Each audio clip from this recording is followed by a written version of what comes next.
আছি তার কিছু দূরে মতিউল কাদের চত্বর ভিয়েতনামের যুদ্ধের সময় 1973 সালে মার্কিন এম্বাসি ঘেরাও করতে গিয়ে মার্কিন সাম্রাজ্যবাদের বিরুদ্ধে আন্দোলন করতে গিয়ে ছাত্র ইউনিয়নের 2 জন নেতা শহীদ হয়েছিলেন। তাদের রক্তের নামে শপথ করছে বন্ধুগণ, যদি এই চুক্তি বাস্তবায়ন না হয় তাহলে প্রয়োজন বোধে এই রাজপথে আমরা আবার জীবন দেব, তবু এই চুক্তি বাস্তবায়ন হতে দেব না। বন্ধুগণ, চুক্তি নিয়ে কয়েকটি কথা বলতে হয়।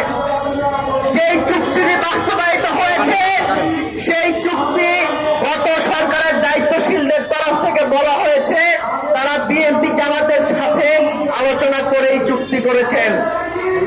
তাহলে আমরা কি ধরে নেব এই সংসদ একটা সমঝোতার সংসদ?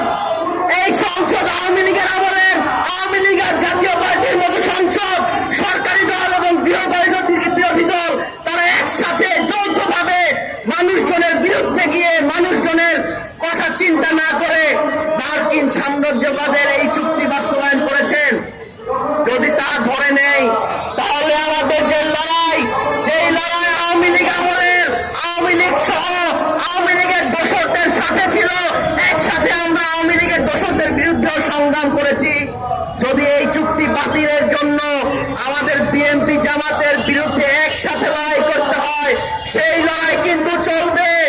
আমরা সংসদে কিন্তু এই চুক্তি নিয়ে কাউকে কথা বলতে দেখি নাই।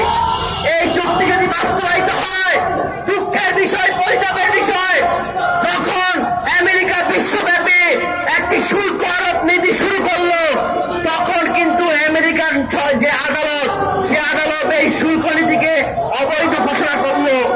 এবং আপনারা জানলে অবাক হবেন, আমেরিকার আদালত এই আদেশ দিয়েছে এই চুক্তির কারণে যদি কোনো দেশ ক্ষতির শিকার হয় তাহলে আমেরিকা সেই দেশকে ক্ষতিপূরণ দিতে বাধ্য থাকবে। ইতিমধ্যে অনেক দেশ এই চুক্তি বাস্তবায়ন করা থেকে বিরত হয়ে এসেছে।